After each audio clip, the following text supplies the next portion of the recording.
नमस्कार मंडळींनो, शिवा मालिकेच्या आजच्या भागामध्ये मी आपलं मनपूर्वक स्वागत करतो आणि त्यामध्ये आता शिवाने जगदीशला पुराव्यासकट पकडून जगदीशच्या घरातील सगळं सामान बाहेर फेकून दिलेलं असतं। जगदीश आता घाबरतो आणि तेवढ्यात आता दोन हवालदार तिथे येतात। तर जगदीश म्हणतो की हवालदार साहेब, बघा या शिवाने घरातील माझे सगळे सामान बाहेर फेकून दिले।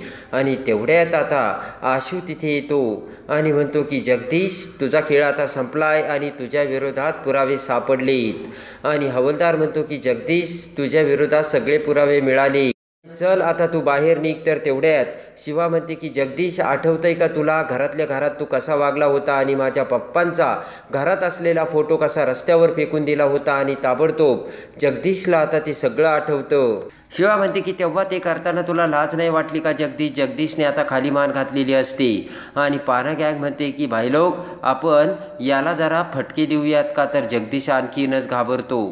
डिप्पर म्हणतो की याचं सामान आपण जसं बाहेर फेकलं ना, तसं याला देखील बाहेर फेकायचं का? तेवढ्यात आता पाना गँग म्हणते की नको रे। तर लगेच आता डिप्पर म्हणतो की चल जगदीश, बाहेर हो गुपचूप। आणि एवढ्यात आता हवालदार पुढे येतात आणि जगदीशला घेऊन जाऊ लागतात। जगदीश म्हणतो की अहो असं काय करताय, मी बोलतोय ना। पुन्हा आता आशू हा हवालदारांना म्हणतो, एक मिनटं बाजूला बोलू दे त्याला, काय बोलतोय तो माझ्याशी। आता ताबडतोब आशू म्हणतो की जगदीश, ताबडतोब या पेपरवर सह्या करायच्या। या पेपरवर काय लिहिलंय तुला माहिती आहे का?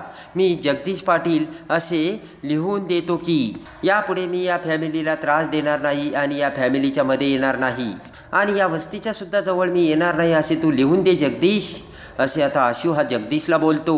आणि सगळ्यात महत्त्वाचं आशू म्हणतो की या घरावर मी कधीच मालकी हक्क सांगणार नाही, हे सुद्धा तू लिहून द्यायचं आहे जगदीश। जगदीश आता आशूच्या तोंडाकडे बघतो आणि आता आशू म्हणतो की जगदीश करतोय का सही? नाहीतर हवालदार जा याला घेऊन। पटकन आता जगदीश हातात पेन घेतो आणि त्या पेपर्सवर आता सह्या करतो। आणि आता जगदीशने सह्या करता शिवा पाना गँगला म्हणते की चला पोरांनो, याचा सामान ना बाजूला ठेवा। याने जरी आपलं सामान रस्त्यावर फेकलं ना, तरीसुद्धा आपण याचं सामान असं रस्त्यावर नाही फेकायचं, ते बाजूला ठेवूयात। याने माती खाल्ली म्हणून आपण थोडीच माती खायची का? असे आता शिवा पाना गँगला सांगते। त्यानंतर आता शिवा म्हणते की आपण असं करायला नको, कारण आपल्यात आणि त्याच्यात एवढाच फरक आहे, तो फरक म्हणजे माणुसकीचा।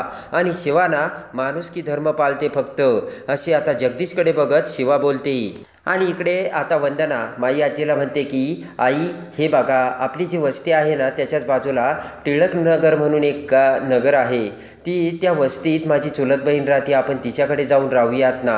माई आजी आता वंदनाला समजावते। माई आजी म्हणते की कुठे तुझ्या चुलत बहिणीकडे जाऊन राहते? अगं गावाकडे आपलं घरही आहे आणि शेतही आहे, तिकडं जाऊन राहूयात की आपण। आता माई आजी म्हणते की आपलं गावही बरं आहे, हवा पाणीसुद्धा तिकडे चांगलं आहे, आपण तिकडं राहूयात। आणि वंदना म्हणते की तसंही आई, शिवानी म्हणाली पण आपण सुद्धा तिच्यावर भार द्यायला नको, आपण गावाकडं जाऊ। तर दिव्या आता दरवाजातून ते वंदनाचे बोलणे ऐकते। माई आजी म्हणते की शेतात ना तिकडे हवा खूप चांगली आहे, आपण तिकडं जाऊन राहूयात। पुढे दिव्या म्हणते की नाही, मुंबई सोडून मी अजिबात येणार नाही आई। हात जोडतच आता दिव्या म्हणते की मला परत गावाला नाही जायचं। माई आजी म्हणते दिव्या, तुझ्यासाठी ते खूप चांगलं आहे, गावाकडे हवा पाणी ते खूप चांगलं आहे। वंदना म्हणते जा बरं दिव्या, तू जरा आराम कर। तर आता वंदना म्हणते तुला बरं वाटतंय ना दिव्या? तेवढ्यात आता दिव्या म्हणते नाही आई, मला जरा अस्वस्थ वाटतंय। तर वंदना म्हणते जा मग आराम करतो। माई आजी म्हणते की या दिव्याच्या काय नादी लागते वंदे तू, लय उशीर झालं, आपण सुद्धा झोपूयात। इकडे आता दुसऱ्या दिवशी माई आजी वंदना पुन्हा सीताईकडे येतात आणि जाण्यासाठी आता परवानगी मागू लागतात। सीताई म्हणते की माई आजी, अहो काय बोलताय तुम्ही? काय आम्हाला परके आहात का? हे घरसुद्धा तुमचंच आहे आणि तुम्ही असं का बोलताय? माई आजी म्हणते सीताई, तुमचं म्हणणं कळतंय आम्हाला। माई आजी म्हणते की हे बघा सीताई, आमच्यामुळे उगाच तुम्हाला अजून त्रास नको। तर सीताई म्हणते अहो कसला त्रास आहे आम्हाला? वंदनाने आता तिच्या हातात बॅगा आणलेल्या असतात। वंदना म्हणते की दिव्या, चंदन कुठे? दिव्या म्हणते की चंदन बहुतेक शिवासोबत गॅरेजवर गेला असेल। इकडे आता सीताई म्हणते वंदना ताई, चंदनचं खूप वाईट वाटतंय हो, आणि दिव्या आणि चंदन यांचं खरंच खूप मोठं नुकसान झालंय। दिव्या म्हणते की सीताई, माई आजींना मगापासून मी तेच म्हणत होते, आपण आता कुठं जायचंय, काय करायचंय, आणि आम्ही आता रस्त्यावरती आलोय। सीताई म्हणते हे बघा तुम्ही आता काहीच काळजी करू नका, तुम्ही अगोदर आतमध्ये चला, मी तुमच्या सगळ्यांशी बोलते।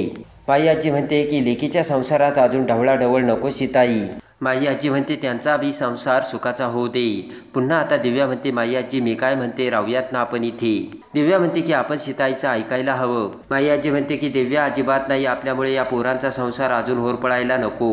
आणि एवढ्यात आता आशू आणि शिवा तिथे येतात. शिवा आता त्यांच्या बॅगा आणि त्या सगळ्यांना बघता शिवाला धक्का बसतो. शिवा म्हणते की आई माई आजी तुम्ही अशा कुठे निघालात. माई आजी म्हणते शिवा आता अजून नको थांबूस गा आम्हाला आणि आम्हाला जाऊ दे. आता मी ठरवलंय आता आम्ही गावाकडे जाणार आहोत आणि मी दिव्याला सुद्धा घेऊन जाणार आहे आणि जमलं तर चंदनला देखील आम्ही गावाकडे घेऊन चाललोय. ते शिवा आता सगळं बोलणं ऐकते आणि माई आजीकडे बघू लागते. माई आजी म्हणते की चंदनला सुद्धा आम्ही घेऊन जातो, तिकडे ना आपली हक्काची जागा आहे ना.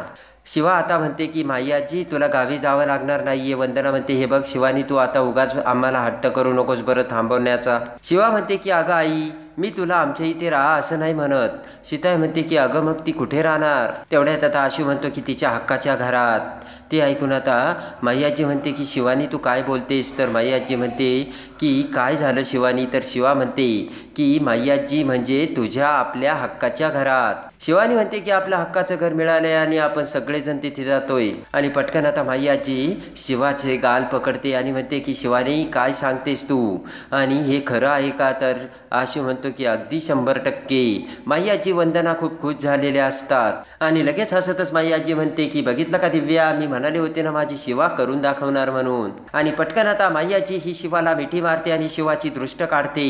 हसतच आता सीताई म्हणते की शिवा दिलेला शब्द तू एकदा पुन्हा खरा करून दाखवलास. आणि तेवढ्यात आता वंदना विचारते शिवानी हे सगळं कसं जमलं आणि कसं झालं ग. आशू म्हणतो की ते आपण सगळं नंतर बघूयात. आणि शिवा म्हणते की माई आजी तुम्हाला ना रात्रभर इथे झोप लागली नसेल मला माहिती आहे ना. शिवा म्हणते की तुम्हाला आराम करणं गरजेचं आहे. तर सीताई म्हणते चला मी सुद्धा तुमच्यासोबत येते. आणि तेवढ्यात आता आशू म्हणतो की चला चला मग निघायचं का. सगळेजण आता जायला निघतात. इकडे आता सगळेजण जातात. सुहास आणि कीर्ती त्यांच्या बेडरूममध्ये आलेले असतात. दोघेही खूप खुश असतात. नाचतच आता सुहास म्हणतो केटू डार्लिंग कुठे गेले सगळीजण. कीर्ती म्हणते जाऊ दे सुहास कुठेही जाईना, आपल्याला आपली रूम मिळाली त्याच्याशी मतलब. आणि दोघेही आनंदाने उड्या मारू लागतात. आणि तेवढ्यात आता सुहास हा बेडवर बसतो. कीर्ती म्हणते सुहास उठ उठ. अरे ती दिव्या आणि तो चंदन इथे आपल्या बेडवर झोपला होता. इथे तू सुद्धा झोपायचं नाही आणि मी सुद्धा नाही. तर आता सुहास म्हणतो बरोबर आहे केटू डार्लिंग तुझं. आणि हसतच आता हात बाजूला सरसावत कीर्ती म्हणते की सुहास आपण जिंकलोय आणि त्या सगळ्यांना आपण घराच्या बाहेर काढलं. सुहास म्हणतो की आता ना शिवा त्या घराच्या लफड्यात अटकणार आहे आणि दिव्या काही तिला सहजासहजी सोडत नाही. आता सुहास म्हणतो तेव्हा त्या घराचं ना ते काय करतात ना आपल्याला त्याच्याशी काहीच देणं घेणं नाही केटू डार्लिंग. आणि ते ऐकताच आता कीर्ती खूपच खुश झालेली असते. सुहास म्हणतो की आपला हा सगळ्यात मोठा विजय आहे आणि आता तर आपल्याला सावधच राहावं लागणार आहे. आणि कीर्ती तर आता जाम खुश झालेली असते. कीर्ती म्हणते की आपण ना ऑलरेडी त्यांना घराबाहेर काढलं आणि आता आपल्यामध्ये कुणीच यायला नको. आणि इकडे आता पटकन सुहास हा कीर्तीला बेडवरती ओढतो. तेवढ्यात आता कीर्ती पुन्हा सुहासला ढकलते आणि म्हणते की काय सुहास हे बघितलं का बेड किती खराब आहे. इकडे आता शिवा ही माई आजीचे डोळे झाकून माई आजीला तिच्या हक्काच्या घरी घेऊन आलेली असते. आणि समोर डोळे उघडताच आता पाना गँग म्हणते की हे बजाव. आणि ढोल तासाच्या गजरात शिवा आता माई आजीला घेऊन तिच्या हक्काच्या घरासमोर आलेली असते. ते सगळं बघून आता माई आजीला खूप आनंद झालेला असतो. माई आजीने आता तोंडाला हात लावलेला असतो आणि ते सगळं बघून आता माई आजीच्या डोळ्यात पाणी आलेलं असतं. आणि तेवढ्यात आता शिवा म्हणते की आजी आता डोळ्यातून पाणी गाळायचं नाही, घरामध्ये जायचंय. तर सगळी पाना गँग बजाव असे म्हणत आई आजीला नाचू लागतात.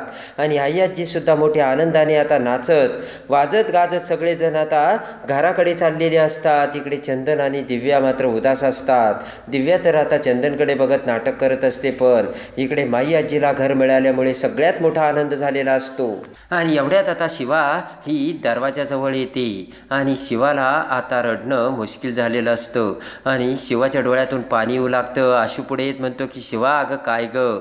शिवा म्हणते की हे आनंदाश्रू आहेत आशू. आणि पटकन आता आशू आणि शिवा पुन्हा बाहेर येतात. माई आजीला घेऊन आता दोघेही नाचू लागतात.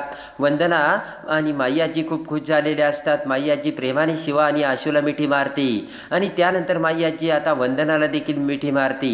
वंदनाला देखील आता एवढा आनंद झालेला असतो की आता शब्दात सांगणं वंदनासाठी खूप अवघड असतं. आणि त्यानंतर आता इकडे जगदीश हा बाजूला आलेला असतो. जगदीश म्हणतो की काही जरी झालं ना, आता त्या शिवाला मी धडा शिकवणारच. इकडे आता कीर्ती आणि सुहास झोपेची तयारी करत असतात. तर तेवढ्यात आता कीर्तीच्या मोबाईलवर जगदीश कॉल करतो. कीर्तीच्या मोबाईलची आता रिंग वाजू लागते. पटकन कीर्ती आता मोबाईल उचलते. जगदीशचा आलेला फोन बघत कीर्ती आता जोरजोराने सुहासला हाक मारते. सुहास तिथे येताच आता कीर्ती म्हणते, सुहास बघ ना, हा कशाला आत्ता फोन करतो. सुहास म्हणतो कोण? तर कीर्ती म्हणते जगदीश. तर आता सुहास म्हणतो उचल उचल बघ काय म्हणतोय तो. आणि कीर्ती फोन उचलते. फोन उचलता क्षणी आता जगदीश म्हणतो की तुम्ही म्हणजे याचा अर्थ तुम्हाला माहीत होतं ना हे सगळं आणि तुम्ही मला फसवलंत ना. कीर्तीला आता काय झालं ते काय नाही माहितीच नसतं. ते ऐकून आता कीर्ती म्हणते की काय बडबडतोयस.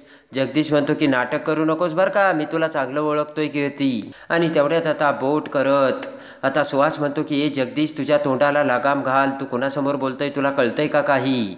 जगदीश म्हणतो मला काहीच नाही फरक पडत. जगदीश म्हणतो की हे बघ, त्या शिवाने मला विचारलं होतं हे कागदपत्र कुठून आले आणि जर मला हे असं विचारलं तर मी तुम्हाला सोडणार नाही आणि मी त्यावेळेस खोटं बोललो होतो एवढं लक्षात ठेवा. आणि तेवढ्यात आता सुहास म्हणतो की हा दारू पिऊन बोलतोय, आपल्याला आता याची गरज नाही आहे किटू डार्लिंग. कीर्ती म्हणते सुहास तू जरा थांब. हळू आवाजात आता कीर्ती म्हणते हे बघ जगदीश, आम्ही तुला पैसे पाठवतोय. आणि तेवढ्यात आता जगदीश म्हणतो की नुसत्या पैशाने करू काय, मी माझी फॅमिली इथे रस्त्यावरती आली. तर आता पटकन आता सुहास पुन्हा मोबाईल बाजूला धरत कीर्तीला म्हणतो की आता ना हा माझ्या डोक्यात जायला लागला, याने आता मर्यादा सोडली आहे किटू डार्लिंग. आणि तेवढ्यात आता कीर्ती म्हणते हे बघ, आम्ही तुझी व्यवस्था करतो, पण सुहास तुला कॉल करेल तेव्हाच तू निघ. कीर्ती म्हणते की आम्ही पैसे पाठवतोय. कीर्ती म्हणते फक्त शिवाला यामधलं काहीच कळता कामा नाही, एवढं तू लक्षात ठेव जगदीश. आणि कीर्ती फोन ठेवते. सुहास म्हणतो की कीर्ती तू कशाला त्याला एवढं गोडीत घेतलं. कीर्ती म्हणते कारण त्याच्याकडे सुहास आपलं सिक्रेट आहे एवढं लक्षात ठेव. त्याने जर शिवाला सांगितलं ना सगळं काही आपलं अंगावरून पाणी जाईल. कीर्ती म्हणते की ऐक सुहास, आता मी ना पैशाचं काय ते बघते. इकडे आता माई आजी ही घरासमोर आलेली असते. त्या घराच्या दरवाजाला हात लावत माई आजीला खूप आनंद झालेला असतो. आशू, शिवा, सीताई सगळेजण आता तिथे उभे असतात. आणि आता माई आजी सगळ्यांना हात जोडते आणि म्हणते की तुम्ही सगळ्यांनी आमच्यावरती प्रेम केलंय, आम्हाला तुम्ही खूप सांभाळून घेतलंय. आणि माई आजी म्हणते की मी ना तुमची खूप आभारी आहे. आणि त्यानंतर आता हरी पुढे येत म्हणतो की तो जगदीशला माझ्या भाड्याच्या खोलीमध्ये राहत होता, पण आता मी त्याला भाड्याची खोली देखील देणार नाही. असले माणसं नकोच आपल्या वस्तीत. आणि शेजारी पाजारी सगळेजण जगदीशला आता खूप त्रासलेले असतात. आणि त्या जगदीशपेक्षा तुम्ही खरंच खूप चांगले आहात आणि तुम्हीच आम्हाला हवे आहात असे शेजारी देखील आता माई आजीला सांगतात. आणि लगेच आता माई आजी म्हणते की माझ्या लेकामुळे आणि लेकीमुळे मला माझं घर पुन्हा मिळालं. आशू म्हणतो की बस झालं आता कौतुक करणं, घरामध्ये जाऊयात आपण. आणि माई आजी आता घराचे कुलूप उघडते. माई आजीने तिच्या घराचे कुलूप उघडून आता माई आजी घरात आलेली असते आणि माई आजीला सगळ्यात मोठा आनंद झालेला असतो. आणि इकडे आता सगळेजण घरात आलेले असतात. मात्र इकडे चंदनला सतत त्याच्या बाळाची आठवण येत असते.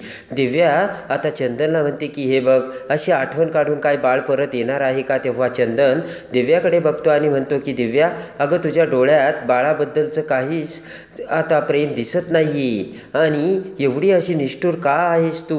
आणि आता दिव्याचा चंदनला संशय आलेला असतो. तर इकडे आता सुहास त्याचे खरे रंग दाखवतो आणि कीर्तीला आपल्याकडे रागाने ओढतो आणि कीर्तीचा हात धरत म्हणतो हे बघ, मला ना या घरात काडीची कवडी मोल किंमत आहे, मला कोणीच किंमत देत नाही आहे. तेव्हा मी तुला सांगतो मला या घराचं ना काहीच घेणं देणं नाही आहे, म्हणून मी तुला सांगतो ना ते गुपचूप ऐक. तर आता सुहासचा तो फिरलेला आता स्वभाव आणि चेहरा बघून कीर्तीला दर्शिक नवल वाटलेलं असतं आणि नवीन वाटलेलं असतं. आणि सुहास आता कीर्तीवरच उलटलेला असतो आणि सुहासचा खरा चेहरा आता कीर्तीसमोर आलेला असतो. तर आता सुहास कीर्तीला काय करायला लावणार? तर इकडे आता दिव्या प्रेग्नेंट नसल्याचे सत्य आता चंदनसमोर कसे येणार? आणि शिवा आता ते सगळ्यांच्या समोर कसे आणणार हे बघण्यासाठी आणि शिवा मालिकेच्या डेली अपडेटसाठी बेल नोटिफिकेशनवर क्लिक करून आपल्या चॅनलला लाईक करा, सबस्क्राईब